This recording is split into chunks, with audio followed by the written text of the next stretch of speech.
केन उपनिषद या ठिकाणी आपल्याला असणारा तिसरा चौथा मंत्राचा अर्थ आपण या ठिकाणी पाहत होतो. आणि हेयोपादेय रहित हा आत्म जे तत्व आहे, आत्मतत्वाचं या ठिकाणी काय केलं, आत्मतत्व कसं आहे हे सांगण्यासाठी या ठिकाणी हा सगळा प्रयत्न चाललेला आहे. आणि म्हणून त्याचा कालचा जो पाठ झाला, कालच्या पाठामध्ये हा संपूर्ण कालचा पाठ जो आहे हा फक्त एवढ्या एकाच शब्दावर हेयोपादेय रहित हा आत्मतत्व हे जे आहे हे अशा प्रकारचं असल्यामुळे याच्यावर हा सगळा कालचा पाठ त्या ठिकाणी चालू होता. मग हेयोपादेय रहित हा जो शब्द आहे याचा अर्थ कळाला म्हणजे संपूर्ण काल जे काही आपलं क्लिष्ट विषय वाटत होता तुम्हाला, विषय काही क्लिष्ट नव्हता, पण अनेकदा काय सांगण्याचा प्रयत्न केला की हे जे सगळं जे माध्यम आहे या माध्यमातून सांगायचं झालं की मग त्याच्या म्हणतो आपण पद्धती, जसं गणिताचं असतं सूत्र टाकल्यानंतर ती संख्या त्याच्यात टाकत बरोबर बरोबर बरोबर खाली परत येत सोडवायचं असतं, तसं हा विषय. मग हेयोपादेय वर्जित म्हणजे एवढंच फक्त त्यातनं सांगायचं, त्या आत्म जे तत्व आहे त्या आत्मतत्वाची प्राप्ती करू शकत नाही अथवा त्याचा त्यागही करू शकत नाही. एवढंच कालच्या तेवढ्या संपूर्ण अतिशय जो तुम्हाला काल क्लिष्ट विषय वाटत होता त्याच्यामधनं यांना या ठिकाणी एवढंच सांगायचं, त्याची प्राप्ती करायला गेलं तर प्राप्ती सुद्धा होऊ शकत नाही अथवा त्याग करायला गेलं तर त्याचा त्याग सुद्धा आपण करू शकत नाही. हेच त्यांना सांगायचं. उदाहरणार्थ सूर्याने आपल्या किरणांचा त्याग केला असं ज्याप्रमाणे आपण म्हणू शकत नाही, किंवा सूर्याला ऊर्जा प्राप्त झाली असं ज्याप्रमाणे आपण म्हणू शकत नाही. का बरं? सूर्याने किरणांचा त्याग करणं अथवा सूर्याला ऊर्जा प्राप्त होणं ह्या दोन्ही गोष्टी जशा सिद्धांतामध्ये बसू शकत नाही. सूर्याने किरणांचा त्याग करणं अथवा सूर्याला ऊर्जा प्राप्त होणं हे जसं नियमात बसत नाही. का नियमात बसत नाही? कारण तो स्वयंसिद्ध आहे. प्रकाश जो आहे हा त्याचा गुणधर्म आहे, तो त्याच्यापासून आपण दूर घेऊन जाऊ शकत नाही. तसं जे आत्मतत्व आहे हे आत्मतत्व कसं आहे तसंच आहे, अगदी ते स्वतः सिद्ध आहे. त्यामुळे त्याचा आपण किती म्हटलो, आपण आता मी आत्मतत्वाचा त्याग केला, मी अज्ञानी आहे असं जरी म्हटलं तरी ते आत्मतत्वच आहे. ते आत्मतत्व असल्यामुळेच तू म्हणतोय मी अज्ञानी आहे, म्हणून त्याचा त्याग किंवा आता मी आत्मतत्व प्राप्त केलं. प्राप्त करायला ते कुठे गेलंच नाही. अंतश्च अंतर्बहिश्च तत्सर्व व्याप्यम नारायण स्थितः सांगितलं. आत बाहेर सर्वत्र तेच आहे, आणि सर्वत्र जर तेच असेल तर प्राप्त तरी करणार कसं? आणि सर्वत्र जर तेच असेल तर त्याग तरी कसा करू शकणार? म्हणून ह्या दोन्ही ज्या गोष्टी आहे प्राप्तव्य आणि त्यागतव्य या दोन्ही तत्वापासून ते आत्मतत्व अत्यंत रहित आहे. कारण ते स्वतः सिद्ध आहे, त्याला प्राप्त करण्याची गरज नाही. प्राप्त करण्याच्या अगोदरच प्राप्त करण्यासाठी त्या वस्तूपर्यंत जावं लागतं, परंतु इथं तसं नाहीये. ती ज्या आत्मतत्व नावाची जी वस्तू आहे ती स्वतः येते. फक्त काय झालंय, ती तुम्हाला माहिती नाहीये कुठं आहे, ते अज्ञान आहे. तेवढं काय सांगितलं शास्त्राने, अज्ञान फक्त दूर करतं शास्त्र. शास्त्र तुम्हाला काही आणून देताना तुमच्यापासून काही घेऊन जातं असं नाही. शास्त्र फक्त सांगण्याचा की जे तू समजतो आहेस हे नामरूपात्मक जग, म्हणून त्या ठिकाणी काल सांगितलं त्यांनी ते सगळं व्याकृत आणि अव्याकृत, व्याकृत शब्दाने त्या ठिकाणी संपूर्ण असणारं नामरूपात्मक जगत त्यांनी घेतलं आणि अव्याकृत शब्दानी मूल माया अविद्या या दोघांपासून ते काय ते तत्व आहे ते भिन्न आहे. मयाध्यक्षेण प्रकृती सूयते सचराचरम सांगितलं. माझ्या अध्यक्षतेखालीच ही प्रकृती म्हणजे जी माया आहे, म्हणजे मायेची निर्मिती सुद्धा कोण करतंय तर मायेची निर्मिती सुद्धा ते आत्मतत्वच करणार आहे. त्यामुळे ते स्वतः सिद्ध आहे. त्याच्यानंतर ह्या सगळ्या गोष्टी आहेत. संपूर्ण व्याकृत अव्याकृत म्हणजे कितीही मूल माया जरी आपण म्हटलो, मूल अविद्या, तरी ती सुद्धा तिची निर्मिती त्या ठिकाणी करणारा कोण आहे तोच आहे. नारायण परो अव्यक्तात्. पण पहिल्यांदाच सांगितलं गीता भाष्याच्या अगोदर जे सांगायचा प्रयत्न तोच केला की तो कसा आहे, अव्यक्त स्वरूप जे आहे, अव्यक्त म्हणजे माया जी आहे, पूर्ण प्रपंच ज्याच्या अधीन आहे, त्याच्यापासून तो परा आहे, हेच त्या ठिकाणी सांगायचं. आणि हे सगळे गीता असेल, उपनिषद आहे, ब्रह्मसूत्र आहे, या सर्वांच्या माध्यमातून आम्हाला एवढंच सांगायचा प्रयत्न केला आहे की ज्याप्रमाणे सूर्य आपल्या किरणांना प्राप्त करू शकत नाही किंवा सूर्य कुठून ऊर्जा घेऊन येऊ शकत नाही, या दोन्ही गोष्टी जशा तिथं स्वयंसिद्ध आहे त्याच्यामध्येच येत्या, तसं हे आत्मतत्व जे आहे, हे आत्मतत्व कुठे जाऊन प्राप्त करायचं आहे किंवा ह्या आत्मतत्वाचा आम्ही आता त्याग करतो. अज्ञानी जरी असला आणि तो अज्ञानी जरी म्हटलं की मी ह्या आता आत्मतत्वाचा त्याग करतो, तरी अज्ञान अवस्थेमध्ये सुद्धा त्याचा त्याग होऊ शकत नाही, फक्त तुला माहिती नाही. ते असं आहे, त्याचं स्वरूपाच्या अज्ञान अवस्थेमुळे हा संपूर्ण व्यवहार त्या ठिकाणी चालला. एवढंच फक्त त्या ठिकाणी प्राप्तव्य अथवा त्यक्तव्य ते आत्मतत्व नाही.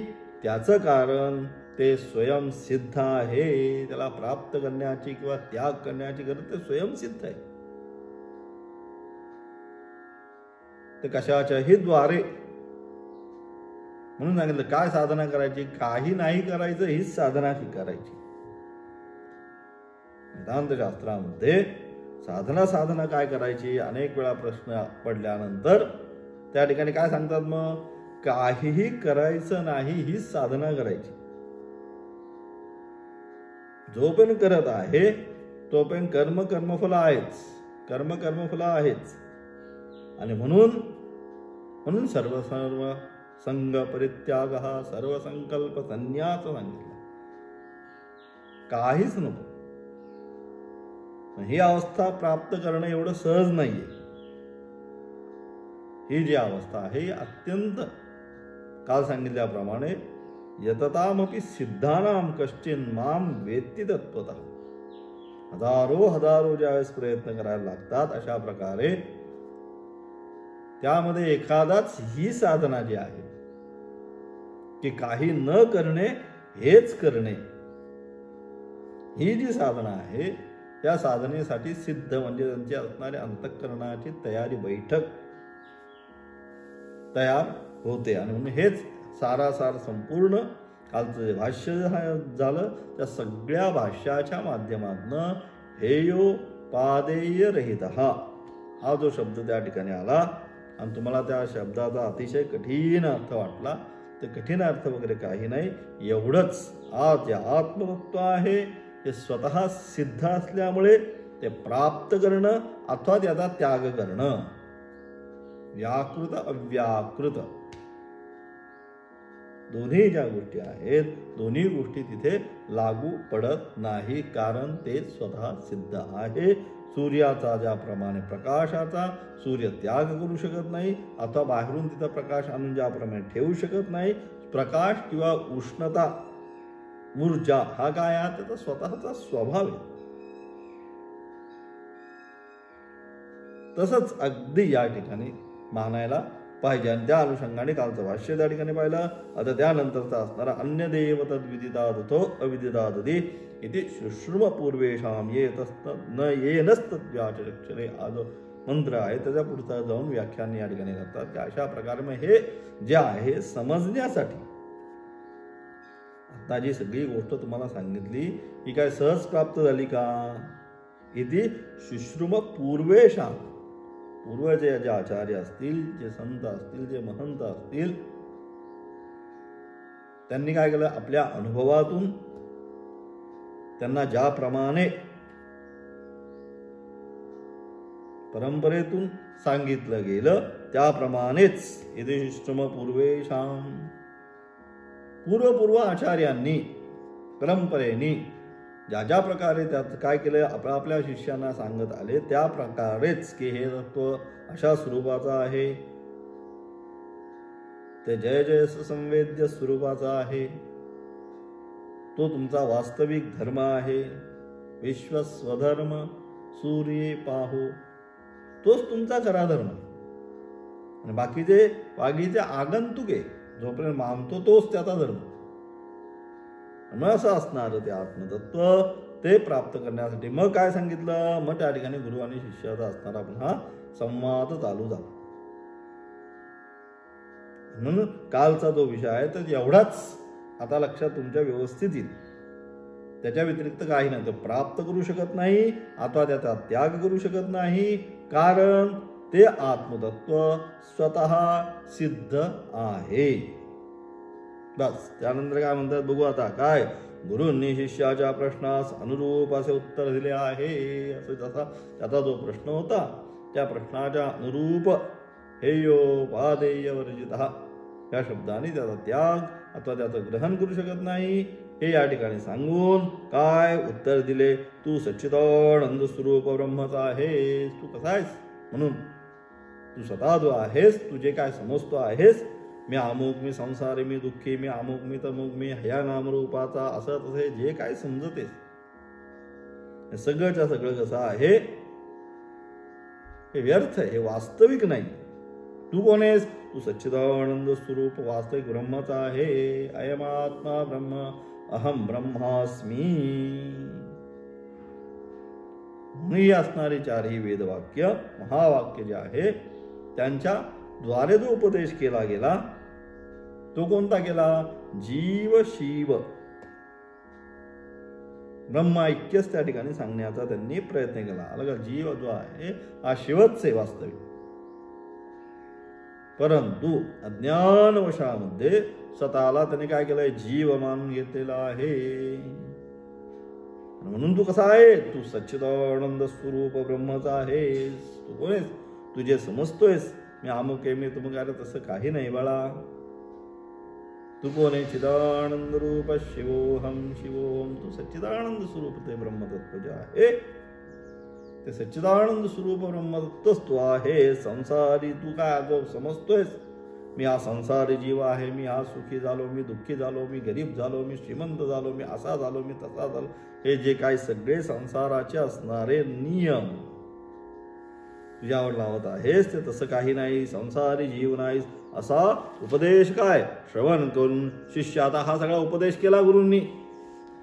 काय की तू असा सच्चिदानंद स्वरूप आहे. हा सगळा उपदेश केल्यानंतर काय म्हणतात मग? त्यानंतर गुरु काय त्याला म्हणतायत की तू ब्रह्मच आहेस, ब्रह्मव्यतिरिक्त तू काही नाही. तत्त्वमसी ते तूच आहेस. हे महावाक्याने जो उपदेश केला हे केल्यानंतर आता या शिष्याच्या मनामध्ये काय झालं? पुन्हा शंका निर्माण झाली. आणि शंका घेऊन तो काय म्हणतो? शिष्य शंका करतो. काय म्हणतात?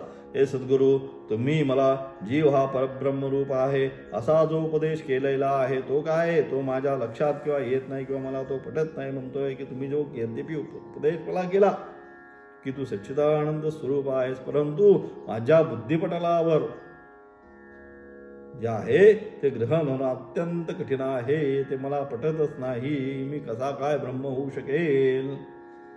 मी ह्या सगळ्या सुख दुःख रूप यातना या ठिकाणी भोगत आहे आणि तुम्ही तर मला म्हणताय तू सच्चिदानंद स्वरूप ब्रह्म आहे. म्हणजे कसं काय? म्हणून हे काय मला पटत नाही. कारण याबद्दल अनेक मोठ्या विद्वान लोकांचा मध्ये सुद्धा काय आहे? मतभेद आहेत.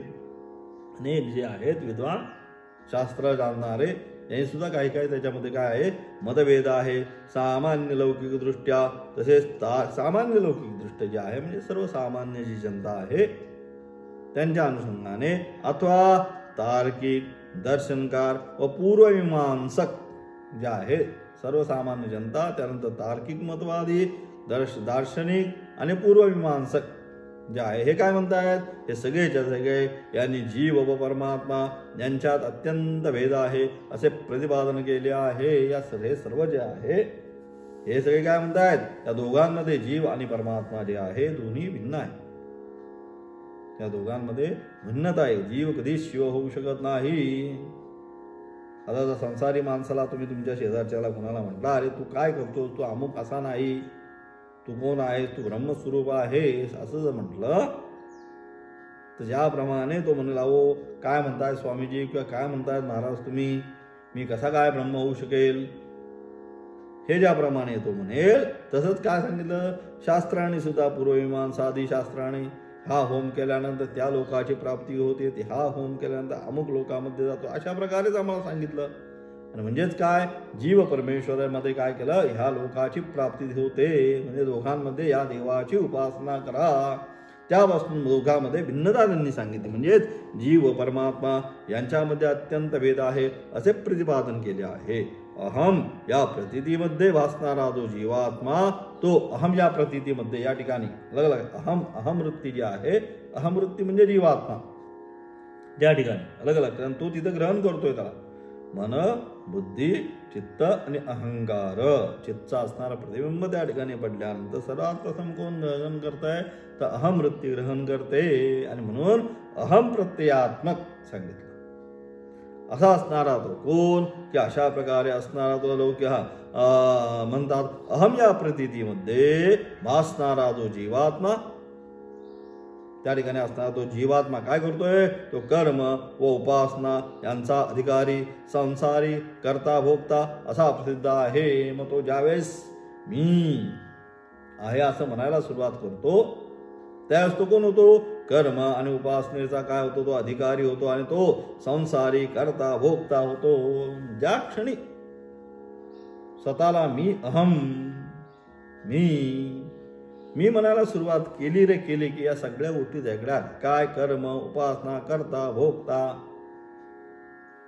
या सगळ्या ज्या गोष्टी आहेत त्या सर्वच्या सर्व गोष्टी त्या ठिकाणी येऊन बसतात. आणि म्हणून करता भोगता असा प्रसिद्ध आहे तो जीवात्मा. मग काय करतोय तो जीवात्मा, असा असणारा तो जीवात्मा काय करतोय, मग कर्म उपासनादी साधनांचे अनुष्ठान करून ब्रह्मादी देवतांची प्राप्ती व्हावी, तसेच कर्माच्या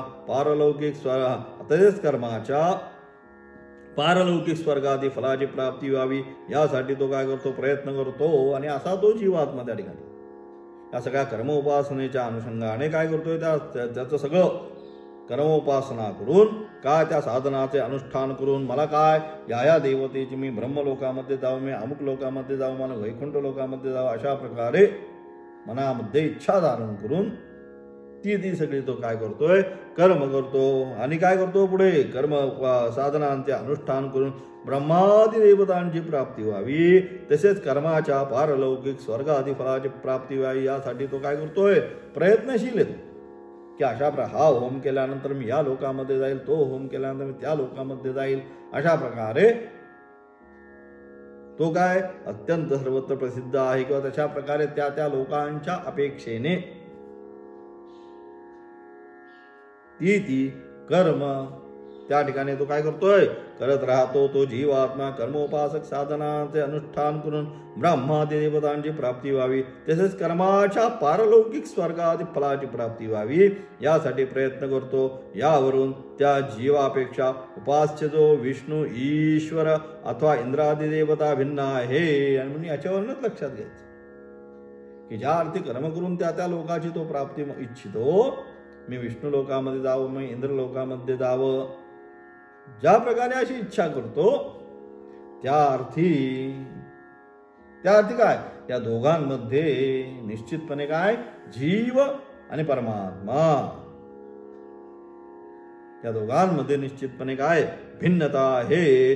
तो जीवात्मा कर्मोपासना साधनांचे अनुष्ठान करून ब्रह्मादी देवतांची प्राप्ती व्हावी, तसेच कर्माच्या पारलौकिक स्वर्गादी फलाची प्राप्ती व्हावी यासाठी प्रयत्न करतो. यावरून त्या जीवापेक्षा उपास्य जो विष्णू, ईश्वर अथवा इंद्रादी देवता भिन्न आहेत, अर्थात जीव हा त्यांच्यापेक्षा वेगळा आहे. अर्थात या सगळ्याच्या द्वारे जे काय आपण अनुष्ठान वगैरे हे सगळं करतो, याच्याद्वारे आपण काय करतो? याच्याद्वारे आपण एवढंच जाणतो की मी त्या परमात्म्यापासून भिन्न स्वरूपाचा आहे. हा जीव हा सुखी दुःखी मर्त्य स्वरूपाचा आहे. हा जो भाव आहे, हा भावच आपण काय करतो? त्यातनं दृढ करण्याचा प्रयत्न करतो. हा जीव परमेश्वर एक विष्णू इतरादी देवता भिन्न आहे, अर्थात जीव हा त्यांच्यापेक्षा वेगळा आहे. जर जीव व परमेश्वर एकच मानला तर या लौकिक प्रत्ययाचा विरोध होईल. आणि तुम्ही तर म्हणताय तो अहम ब्रह्मास्मी तत्त्वमसी, अरे तू ब्रह्मस्वरूपच आहे, तू ते तत्वच आहे. हे जर तुम्ही असं जर आम्हाला शिकवत असाल हे गुरु, तर हा जो लौकिक ज्ञान चाललेला आहे हे पूर्वमीमांसादी शास्त्र हेच सांगतं. यज्ञ दान तपः कर्म पावनानी मनीषिणः सांगतंय की हे सगळं केलं पाहिजे, याचा त्याग केला नाही पाहिजे. त्या यज्ञाद्वारे त्या देवतांची प्राप्ती होते, म्हणजे निश्चितपणे भिन्नता दाखवते. मग तुम्ही कशा प्रकारे म्हणता की तू तत्त्वमसी वाक्याच्या द्वारे हा जीव हा शिव आहे? याचं सांगा बरं उत्तर. आणि म्हणून परमेश्वर एकच मानला आहे. तर लौकिक जो प्रत्यय आहे, आपण सर्वसामान्य लौकिक म्हणजे आपण सगळे लोक जे समजतात, आपण सगळे हेच समजतो, तो परमेश्वर मतभिन्न आहे. म्हणून आपण सकाळी उठतो आणि मंदिरामध्ये जातो, देवाचं दर्शन घेतो, किंवा इतर सणव्रतामध्ये त्या देवतांची विशेष पूजा करतो. म्हणजेच काय? भिन्न भावता आहेत. आणि तुम्ही म्हणता एक आहे, तर लौकिक जो आहे त्या लौकिक प्रत्ययाचा विरोध होईल. तसेच काही तार्किक ईश्वराहून जीवात्मा वेगळा मानतात. काही तार्किक जे आहेत, तार्किक मतवादी जे आहेत, ते सुद्धा अशाच प्रकारे काय करतात? जीवात्मा ईश्वराहून वेगळा मानतात. त्याचप्रमाणे कर्मी मीमांसक म्हणजे पूर्वमीमांसक जे आहेत ते काय करतात? जीवांनी अमुक देवतेला उद्देशून यज्ञादी कर्म करावे असे प्रतिपादन केलेले आहे. त्याचप्रमाणे पूर्वमीमांसक जे आहे आता तो धर्म जिज्ञासा हे शास्त्र शिकवणारे जे काय पूर्वमीमांसक आहेत ते सुद्धा काय म्हणतात? त्या देवतेच्या उद्देशाने ते हवन केल्यानंतर ती देवता आपल्यावर कृपा करते, प्रसन्न होते. म्हणजे सगळे जे आहे जीवापासून ती देवता उपास्य देवता भिन्न आहे हे यावरून सिद्ध होतं. मग कसं काय आम्ही म्हणायचं अहम ब्रह्मास्मी? शिष्य पुन्हा आता गुरूंप्रती हा सगळे प्रश्न करतोय. अमुक देवतेला उद्देशून यज्ञादी कर्म करावे असे प्रतिपादन करतात. यावरून जे विदित असे उपास्य आहे तेच ब्रह्म आहे. जीव हा त्यापेक्षा वेगळा आहे. आणि तुम्ही जे काय असं म्हणताय त्यावरनं जे विदित उपास्य आहे, ज्या देवतेची प्राप्ती करून घ्यायची आहे ती देवता भिन्न, आणि जो जीव स्वरूप जो आहे की जो उपासक त्याची उपासना करतो, हे दोघेही एकमेकांपासून भिन्न स्वरूपाचे आहे. म्हणून जीव हा त्यापेक्षा वेगळा आहे असा शिष्याचा आशय गुरूंनी त्याच्या मुखावरील चिन्हाने ओळखला. आणि मग हे सगळं पाहिल्यानंतर लक्षात आलं गुरूंना, आपण सगळं जरी इथे शिकवत असलो तरी काय झालं, याच्या डोक्यामध्ये अजून हा विषय एवढा सहज बसत नाही. अलग लक्षात, एवढं सहज नाही हे म्हणून हे तत्वज्ञान एवढं सहज नाही. अनेक जन्मामध्ये असणारं पुण्यसंचित सुकृत पाहिजे. त्या सुकृताशिवाय त्याचा अर्थ त्या ठिकाणी होऊ शकत नाही. आणि म्हणून यांनी काय जरी सगळं गुरूंनी सांगितलं तरी अशा प्रश्नावर अरे कसं काय होईल, आपल्याला सुद्धा असं वाटतं अनेकदा की जीव ब्रह्मभाव कसा काय होईल. चला मग जाऊ दे, होत नाही तोपर्यंत आपण शिवाची पूजा करू, गणेशाची पूजा करू, नवरात्र उत्सव करू, हे सगळं आपण करतच राहतो. आणि म्हणून हा भाव निश्चितपणे गुरूंनी त्या ठिकाणी त्याच्या मुखावरील चिन्हाने ओळखला. मी केलेला आत्मा ब्रह्म असा उपदेश पटला नाही, अथवा त्या शिष्याला संशय येऊन त्याने प्रश्न विचारला अशी कल्पना करून व गुरुने शिष्यास स्पष्ट सांगितले की तू अशी शंका करू नको, मी तुझ्या प्रश्नाचे योग्य उत्तर देतो. आणि म्हणजे अशा प्रकारे मग त्या शिष्याचे हे सगळं सांगितल्यानंतर मागच्या मंत्राच्या द्वारे ते आत्मतत्व असं स्वरूपाचं आहे, ते प्राप्त करू शकत नाही किंवा त्याचा त्यागही करू शकत नाही, ते स्वयंसिद्ध आहे. आणि जे स्वयंसिद्ध ते आत्मतत्व आहे तेच तू आहेस. हे सगळं जे काय मागच्या मंत्रातून सांगितलं त्याच्यावर याच्या मनामध्ये जो संशय निर्माण झाला की असं कसं होईल, मी ब्रह्म भावाला कसं काय जाईल, हा जो संशय आला त्या संशयाचा पुन्हा आता गुरु या ठिकाणी पुढच्या मंत्राच्या द्वारे त्या संशयाची निवृत्ती करतात. यद्वाचानभ्युदितं येन वागभिद्यते तदेव ब्रह्मत्वं विद्धि नेदं यदिदमुपासते. या मंत्राने गुरु त्या प्रश्नाचं समाधान करतात. त्यात असणारा विशेष व्याख्या पुढच्या पाठामध्ये करणार आहोत.